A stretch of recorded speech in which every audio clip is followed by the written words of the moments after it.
সেলিম, তোমার রেজাল্ট কেমন হয়েছে? ভালো, 96.5%। আর তোমার? 70%। সেলিম, কিরে বন্ধু, খুব খুশি খুশি লাগছে। রেজাল্ট মনে হয় ভালোই হয়েছে। কত পার্সেন্ট পেয়েছিস? হ্যাঁ বন্ধু, 80%। তুই?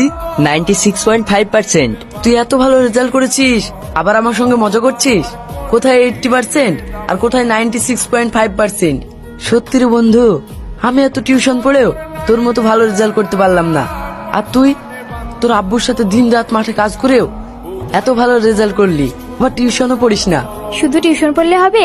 আল্লাহ যাকে যেভাবে তৈরি করবে সে তেমন ভাবেই তৈরি হবে। আমাদেরকে শুধু চেষ্টা করতে হবে। তাহলে এই খুশিতে আমি কাল সবাইকে রেস্টুরেন্টে খাওয়াবো। তাহলে তো ভালোই হলো, আমাকে আর খাওয়াতে হলো না। বাপ, তুই চলে এসেছিস? পাশ করেছি তো? হ্যাঁ মা, আমি খুব ভালো রেজাল্ট করেছি। যত ভালো রেজাল্ট করো, আর পড়াশোনা করতে হবে না। কাল থেকে মাঠে যেতে হবে, না খাটলে পেটের ভাত হবে না। তুমি এসব কি বলছো? আর 2-1 বছর পড়ো। গরিব মানুষের ছেলে পরি জীবনে চাকরি বাকরি পাবে না, এখন থেকে কাজ শিখায় ভালো। সেলিম এখানে কি করছে? সেলিম,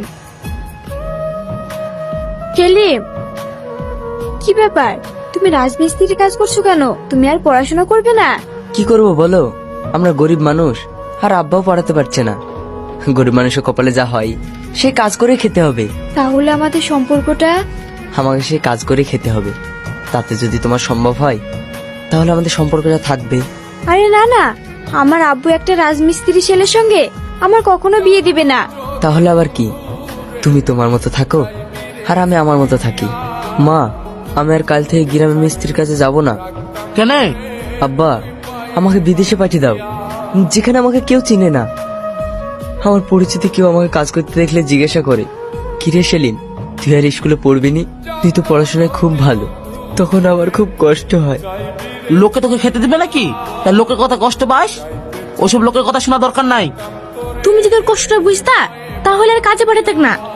বাপ, তোর পড়াশোনা করতে খুব ইচ্ছা করে তাই না? হ্যাঁ মা, আমার পড়তে খুব মন চাই।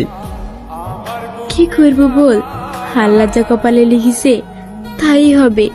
তোর আব্বার সিদ্ধান্তের বাইরে আমি কিছুই করতে পারবো না। সে পড়াশোনা করেনি তাই তোর কষ্টটাও বুঝতে পারছে না। খেলে বাপ। ভাই খেয়ে লাও।